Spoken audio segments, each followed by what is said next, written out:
أنا الآن جالس في مزاد سوق الزل، حراج العملات القديمة. أعرف هذا الحراج منذ ما يزيد على 50 عاما، وقبله أعرف حراج بن قاسم الذي يزيد عمره عن 100 عام، اللي مقابل نقل تغير مكانه، انتقل أعتقد صار هو المكان الأصلي في ساحة العدل أو ساحة الصفات، وهو الاسم اللي حفظناه وحنا عمرنا 5 سنين، أو ساحة القصاص، 3 أسماء لها. هذا الحراج بن قاسم أول وأشهر حراج في المملكة على الإطلاق. أدركته وأنا صغير عمري 5 سنوات. أشتري منه كتب قديمة، مخطوطات، صحف، مجلات، أدوات تراثية قديمة، ثم اندثر وانتقل إلى أماكن أخرى، فانقطعت صلتي به نوعا ما. ثم بدأ هذا المزاد اللي الآن يعتبر أشهر مزاد في مدينة الرياض، اللي قريب من المزاد الأول.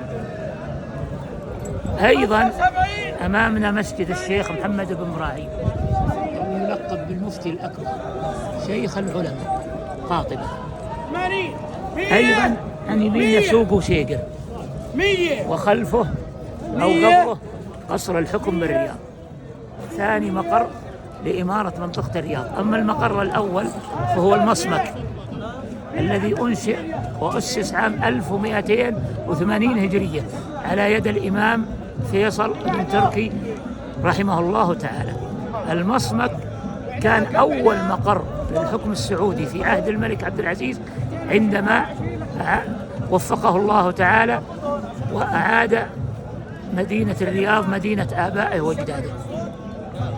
ثم بدأ قصر الحكم هذا الحالي الموجود. أيضا هذا السوق يشتهر لأنه مقر التراثيات القديمة كالمشالح، العقل، جميع ما يتعلق بالزي الوطني السعودي موجود فيه. ولكن لي عدة ملحوظات عليه. الأولى أنه لا يوجد فيه مظلات شمسية تحمي البائعين والمتسوقين، هذا حرام.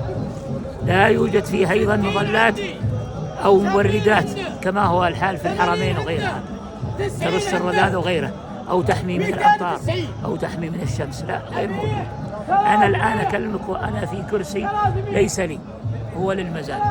لو ما وجد هذا الكرسي افترشنا الأرض. ثانيا من المؤسف له قلة البائعين السعوديين لسيطرة الأجانب عليه. هنا حتى أستطيع أن أقول بكل صدق وأمانة، والله شهيد على ذلك، 90% من المحلات اللي أمامنا الآن يفتحها ويسكرها على مدار 24 ساعة الأجانب، خاصة الجنسية اليمنية. 320 أقولها لله عز وجل.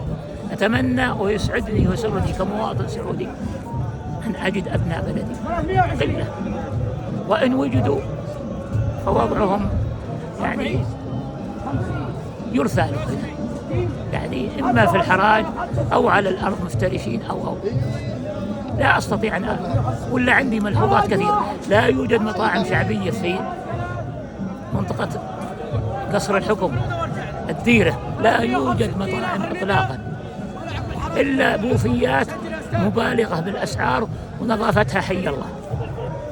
لا يوجد أيضا كراسي لزائري المصمك وغيره، مع أن الأجانب يدهرون هنا. أنا عندي مجلس أدبي قريب من الساعة الذي عرفتها وأنا عمري 13 سنة، عام 90 هجرية.